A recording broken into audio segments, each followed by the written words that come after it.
It is 360 degrees of murder and mayhem, slickly produced, technologically brilliant, and exceedingly violent. And now it's at the center of a civil lawsuit involving the murders of 3 men in the small town of Fayette, Alabama. They were gunned down by 18-year-old Devin Moore, who had played Grand Theft Auto day and night for months. Attorney Jack Thompson, a longtime crusader against video game violence, is bringing the suit. Are you saying that Devin Moore shot 3 people in the head because of a video game? What we're saying is that Devin Moore was, in effect, trained to do what he did. He was given a murder simulator. He bought it as a minor. He played it hundreds of hours, which is primarily a cop-killing game.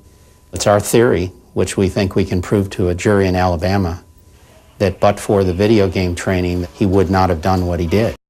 Along the way, Moore had grabbed a set of car keys. He went out the door to the parking lot, jumped into a police cruiser, and took off. It all took less than a minute, and 3 men were dead. The video game industry gave him a cranial menu that popped up in the blink of an eye in that police station, and that menu offered him the split-second decision to kill the officers, shoot them in the head, flee in a police car, just as the game itself trained him to do.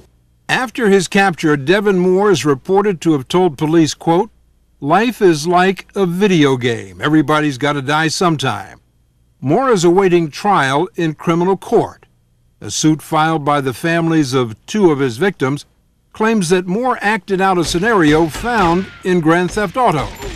You, the player, are a street thug trying to take over the city.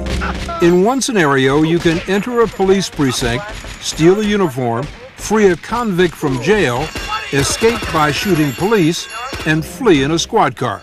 I've now got the entire police force after me.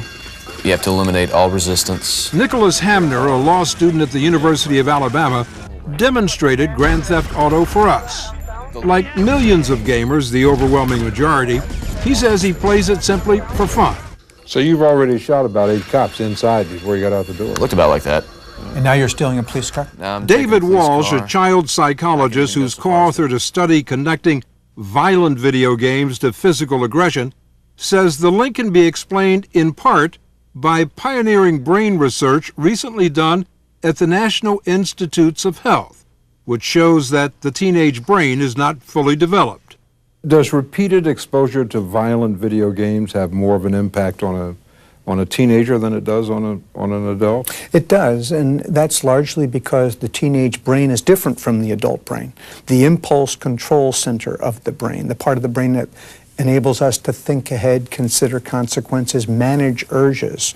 That's the part of the brain right behind our forehead called the prefrontal cortex that's under construction during the teenage years. In fact, the wiring of that is not completed until the early 20s. Walsh says this diminished impulse control becomes heightened in a person who has additional risk factors for criminal behavior. Devin Moore had a profoundly troubled upbringing, bouncing back and forth between a broken home and a handful of foster families.